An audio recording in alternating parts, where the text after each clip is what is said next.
কি ঘুগনি খান তো? তার সাথে যদি হয় চর্বি দেওয়া ঘুগনি তাহলে তো আরোই জমে যায়। তবে আজকে ঘুগনি নয়, ঘুগনির ভিডিও কিন্তু আমি অলরেডি চ্যানেলে দিয়ে দিয়েছি। আজ দেবো পরোটার ভিডিও, তা আবার আলুর পরোটা। রাত্রেবেলায় হঠাৎ জেগে উঠলো ইচ্ছাটা চর্বি দেওয়া ঘুগনি সাথে আলুর পরোটা খাবো।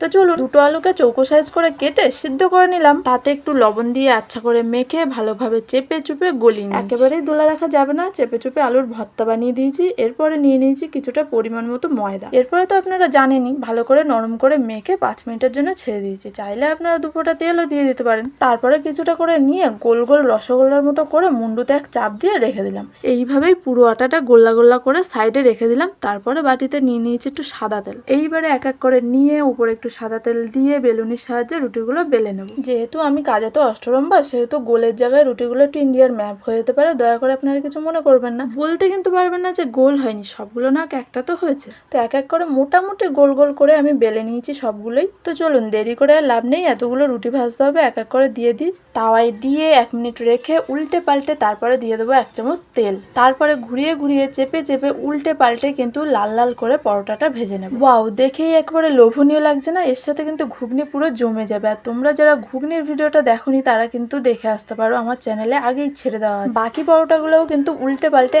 একইভাবে ভেজে নিয়েছি। তো চলুন, নিয়ে নিয়েছি 1 বাটি চর্বি দেওয়া ঘুগনি সাথে আলুর পরোটা। এবারে উপর থেকে দিয়ে দিয়েছি শসা কুচি, তার সাথে একটু পেঁয়াজ কুচি, আর রয়েছে কিন্তু সাথে লঙ্কা কুচি।